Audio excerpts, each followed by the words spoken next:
ചേട്ടാ, സമരമുണ്ടാകുമ്പോൾ സ്വാഭാവികമായിട്ടും പ്രതിഷേധക്കാർ പോലീസിനെ ചീത്ത വിളിക്കുന്നത് പതിവാണ്. എല്ലാ സമരങ്ങളിലും നമ്മൾ കാണുന്ന പ്രധാനപ്പെട്ട ഒരു പദപ്രയോഗം എന്ന് പറയുന്നത് പോടാ പുല്ലേ പോലീസേ എന്നുള്ളതാണ്. ആ ഒരു മുദ്രാവാക്യം എല്ലാ സമരത്തിലുണ്ടാകും. ആർക്കെതിരെങ്കിലും ഏത് പാർട്ടിയാണെങ്കിലും അങ്ങനെ വിളിക്കുന്നത് പതിവാണ്. പക്ഷേ കഴിഞ്ഞ 2-3 ദിവസമായിട്ടുള്ള ഒരു സമരം, BJP നേതൃത്വത്തിലുള്ള ഒരു സമരം, അതിൽ ആർ ശ്രീലേഖയെ പോലെയുള്ള ഒരാൾ വന്ന് പോലീസിനെതിരെ, അതായത് നമ്മളിപ്പോൾ മുഖത്ത് നോക്കി സ്വയം ചീത്ത വിളിക്കുന്നത് പോലെയാണല്ലോ, മുൻപ് പോലീസിലിരുന്ന, അതും ഏറ്റവും ഉയർന്ന പോസ്റ്റിലിരുന്ന ഒരാൾ ഇപ്പോൾ പോലീസിനെ നോക്കി പോടാ പുല്ലേ പോലീസേ എന്ന് പറയുന്ന ഒരു പദപ്രയോഗം നടത്തുന്നു. അതിൻ്റെ പേരിൽ വിവാദമാകുന്നു. ഇന്നിപ്പോൾ അവസാനമായിട്ട് ശ്രീലേഖയെ പ്രതി ചേർത്ത് കേസെടുത്തിരിക്കുകയാണ്. ശ്രീലേഖയുടെ കയ്യിൽ നിന്ന് വീണുപോയതാണോ, അല്ലെങ്കിൽ സമരത്തിനൊപ്പം നിന്ന് ഒരു മുദ്രാവാക്യം വിളിച്ചതായിട്ട് അറിയാതെ അങ്ങ് വിളിച്ചു പോയതായിട്ട് തോന്നുന്നുണ്ടോ? എന്താണ് ശരിക്കും ശ്രീലേഖയ്ക്ക് ഒരു അമളി പറ്റിയതായിട്ട് തോന്നുന്നുണ്ടോ? ഇല്ല, അമളിയുടെ കാര്യമല്ലല്ലോ. ശ്രീലേഖ മുൻ DGP ആയിരുന്നു എന്നുള്ളത് ശരിയാണ്. പക്ഷേ അതിൻ്റെ ഒരു പ്രോട്ടോക്കോളൊന്നും അവർക്ക് ഇപ്പോൾ ബാധകമല്ലല്ലോ. ശ്രീലേഖ ഇപ്പോൾ BJPയുടെ സംസ്ഥാന ഉപാധ്യക്ഷയാണ്. അവർ പ്രവർത്തകരോടൊപ്പം സമരത്തിൽ പങ്കെടുക്കും.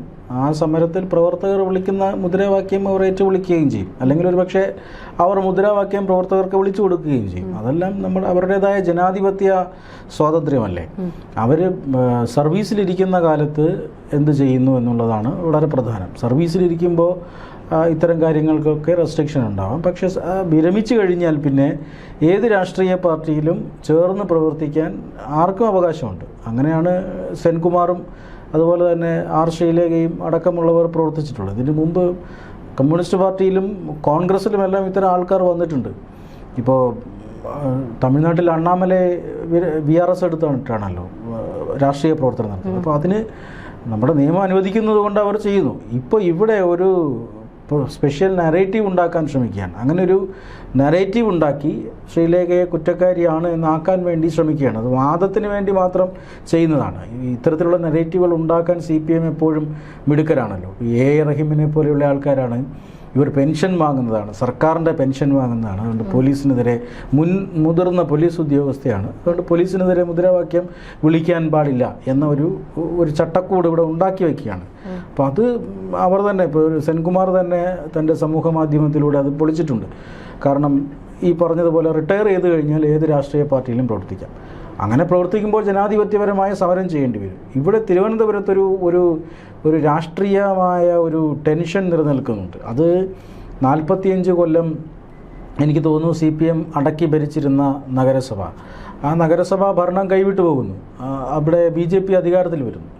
ആ ഒരു വിഷയം അതിവിടെ അങ്ങനെ തന്നെ നിലനിൽക്കുന്നുണ്ട്. മാത്രമല്ല ഈ തലസ്ഥാനത്ത് നിയോജക മണ്ഡലങ്ങളിലെല്ലാം ശക്തമായ മത്സരം നടന്നു. അത് എനിക്ക് തോന്നുന്നു നിയമമണ്ഡലത്തിലായിക്കോട്ടെ, അവിടെ മന്ത്രിയുടെ മണ്ഡലമാണ്. BJP ശക്തമായ വെല്ലുവിളി ഉയർത്തി. വട്ടിയൂർക്കാവിൽ VK പ്രശാന്തിനെതിരെ ശക്തമായ പോരാട്ടം നടത്തുന്നു. അതുപോലെ തന്നെ CPM ഈ 14 നിയോജക മണ്ഡലങ്ങളുണ്ടല്ലോ ജില്ലയിൽ.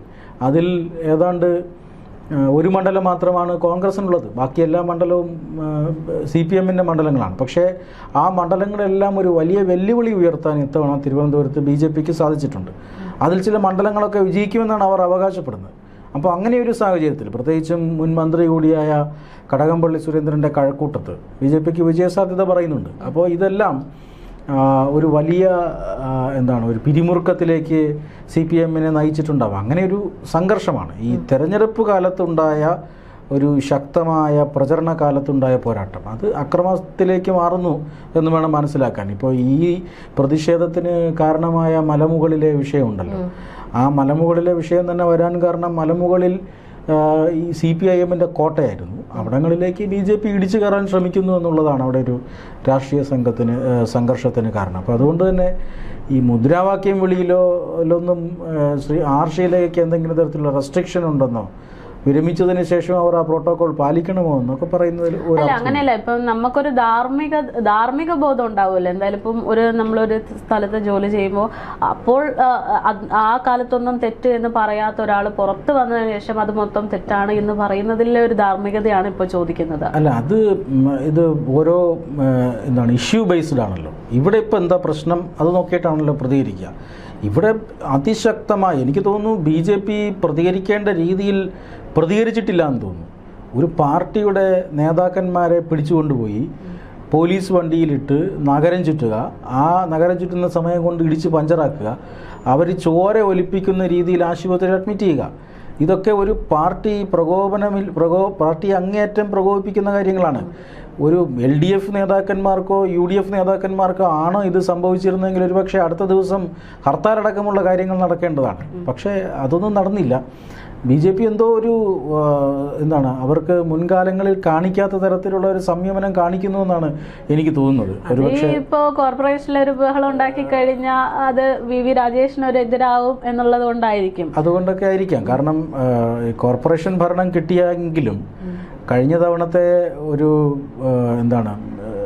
നമ്മുടെ പഴയ മേയറുണ്ടല്ലോ ആര്യ രാജേന്ദ്രൻ്റെ ഒക്കെ ഭരണ രീതിയല്ല ഇവർ പിന്തുടരുന്നത്. എപ്പോഴും BV രാജേഷ് പറയുന്നത് 101 കൗൺസിലർമാരും ഞാനും എന്നാണ്. അപ്പോൾ എല്ലാവരെയും ഉൾക്കൊണ്ടുപോകാൻ BJP ശ്രമിക്കുന്നുണ്ട്. അപ്പോൾ അതിനിടയിലാണ് ഇത്തരം സംഘർഷങ്ങൾ ഉണ്ടാകുന്നത്. അതുകൊണ്ടായിരിക്കാം പാർട്ടി അങ്ങേയറ്റത്തെ സംയമനം പാലിക്കുന്നത്. കാരണം പോലീസ് ഇത്രയധികം കസ്റ്റഡി മർദ്ദനം നടത്തുമ്പോൾ തീർച്ചയായും ചോദ്യം ചെയ്യപ്പെടും. അത് അവരുണ്ടായ കാലത്ത് ചോദ്യം ചെയ്യപ്പെട്ടിട്ടില്ലേ, ഇപ്പോൾ എന്ത് ചോദ്യം ചെയ്യുന്നു അതിലർത്ഥമില്ല. അവരതിനകത്ത് കൃത്യമായ മറുപടിയും പറഞ്ഞിട്ടുണ്ട്. അവരുടെ ഫേസ്ബുക്ക് പേജിൽ വളരെ വ്യക്തമാണ്. സർവീസിലിരുന്നപ്പോഴും ഇത്തരത്തിലുള്ള മർദ്ദനങ്ങൾക്കെതിരെ ഞാൻ ശക്തമായി പ്രതികരിച്ചിട്ടുണ്ട്. അന്ന് പോടാ പുല്ലേന്ന് മുഖത്ത് നോക്കി പലരും പറഞ്ഞിട്ടുണ്ട്. ഞാൻ ആരെയും കസ്റ്റഡിയിൽ മർദ്ദിച്ചിട്ടില്ല. അത് ശ്രീലേഖ പറയുന്നതാണ്.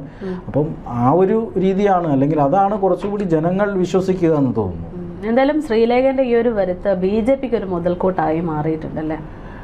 അല്ല, ഈ സമരം എന്ന് പറയുന്നത് BJP ഇതിനകത്ത് ഈ സമരം ഉപയോഗിച്ച് രാഷ്ട്രീയ മുതലെടുപ്പ് നടത്തുന്നുണ്ടോ എന്ന് എനിക്കറിയില്ല. പക്ഷേ വട്ടിയൂർക്കാവ് മണ്ഡലത്തിൽ കുറച്ചുകൂടി മെച്ചപ്പെട്ട സ്ഥാനാർത്ഥിയാകാമായിരുന്നു എന്ന് BJPക്കുള്ളിൽ തന്നെ അഭിപ്രായമുണ്ടെന്ന് തോന്നുന്നു. പ്രത്യേകിച്ചും കൗൺസിലറാണ്, ശ്രീലേഖ കൗൺസിലറാണ്. ഒരു തിരുവനന്തപുരത്ത് നഗരസഭയിൽ തന്നെ ഒരു ഇഞ്ചോടിഞ്ചാണ്, 50-51 നിലയിലാണ്. അപ്പോൾ അത്ര വലിയ ഭൂരിപക്ഷമൊന്നും BJPക്കില്ല. അപ്പോൾ അവിടെ നിന്നൊരു കൗൺസിലറെ എടുത്ത് MLA ആക്കുന്നത് ഒരു റിസ്ക്കും കൂടിയുണ്ട്. അപ്പം ആ റിസ്ക് ഏറ്റെടുത്തിട്ടാണ് BJP ആ വട്ടിയൂർക്കാവ് മണ്ഡലത്തിൽ സ്ഥാനാർത്ഥിയെ നിർത്തിയിരിക്കുന്നത്. ഇപ്പോൾ BJPയുടെ ഉന്നതരായ നേതാക്കന്മാർ പലരും പറയുന്നുണ്ട് അവിടുത്തെ സ്ഥാനാർത്ഥി നിർണയത്തിൽ ചില പാളിച്ച ഉണ്ടായിട്ടുണ്ട്. ശ്രീലേഖ ആ മണ്ഡലത്തിലെ ഒരു മികച്ച സ്ഥാനാർത്ഥി ആയിരുന്നില്ല എന്നൊരു അഭിപ്രായമുണ്ട്. കാരണം അവിടെ പാർട്ടി 1ാം സ്ഥാനത്ത് എത്തിയ മണ്ഡലമാണ് ലോക്സഭാ തെരഞ്ഞെടുപ്പിൽ. തദ്ദേശ തെരഞ്ഞെടുപ്പിൽ അത് ആവർത്തിച്ചു. സംഘപരിവാർ സംഘടനകളുടെ ആക്റ്റീവ് പാർട്ടിസിപ്പേഷൻ ഈ ഒരു പ്രചരണത്തിൽ ഉണ്ടായിരുന്ന സമയമാണ്. അപ്പോൾ അതുകൊണ്ട് കുറച്ചുകൂടി മെച്ചപ്പെട്ട സ്ഥാനാർത്ഥിയായിരുന്നെങ്കിൽ അതൊരു ഷുവർ സീറ്റായിരുന്നു. ഇപ്പോൾ ശോഭാ സുരേന്ദ്രനെ പോലെയുള്ള ആളുകൾ അവിടെ മത്സരിച്ചിരുന്നുവെങ്കിൽ അത് ഷുവർ സീറ്റായിരുന്നു എന്ന് പല നേതാക്കന്മാരും പറയുന്നുണ്ട്. പക്ഷേ ഒരുപക്ഷെ ഇത് ശ്രീലേഖ ഒരു ബ്യൂറോക്രസിയുടെ ഭാഗമായി നിന്നിരുന്ന ഒരു വ്യക്തിയാണല്ലോ. അവർ രാഷ്ട്രീയത്തിലേക്ക് വരുമ്പോൾ അതിൻ്റേതായ ഒരു പരിചയക്കുറവുണ്ട്.